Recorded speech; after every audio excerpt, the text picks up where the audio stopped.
Sir இந்த கதை இதை பற்றி சொல்லுங்கள் சார். பக்கத்தில் வாங்க. இங்கிலீஷில் பேசலாமா? எப்படி இங்கிலீஷ் தமிழ் எல்லாம். நம்ம இருக்கிறது this is temple is known as Puliyur. Puliyur மகாவிஷ்ணுவோட டெம்பிள். ஸோ இதை பிரதிஷ்டை பண்ணது பஞ்சபாண்டவாவில் one of the brothers Bheeman. So இதுவும் இப்போது ஆவரேஜாக ஒரு 4,000 to 5,000 இயர்ஸ் ஓல்டு, 5,000 வருஷம் ஆகிருக்கலாம். பழைய டெம்பிள் இது 4,000 to 5,000 years old temple. So இங்கே ஒரு விசேஷமான காரியம் என்ன கேட்டால், நம்ம மகர மாதத்தில் திருவோண சமயத்தில் தான் இங்கே அந்த உற்சவம் நடக்கும். அந்த ஆராட்டு இதெல்லாம் சேர்ந்து நடக்கும்.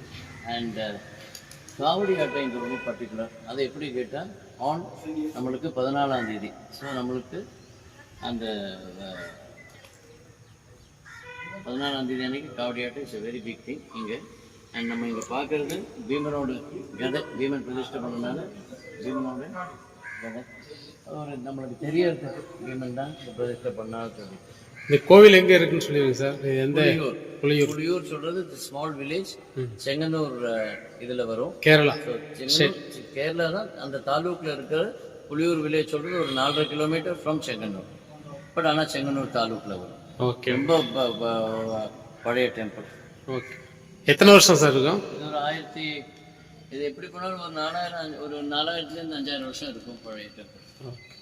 நன்றி சார். யுதிஷ்டர் அங்கே பிரதிஷ்டை பண்ணார், பீமன் இங்கே பிரதிஷ்டை பண்ணார். நம்ம யுதிஷ்டர் பிரதிஷ்டை பண்ண பார்த்தோம். அது எந்த கோயில் சார்? அதே சொல்லுங்க. அது செங்கனூர் பக்கத்தில், அது செங்கனூர் புள்ளியே தான். அது மகாவிஷ்ணு டெம்பிள். அது யுதிஷ்டர் பிரதிஷ்டை பண்ணது. இது வந்து பீமன் பிரதிஷ்டை. நன்றி.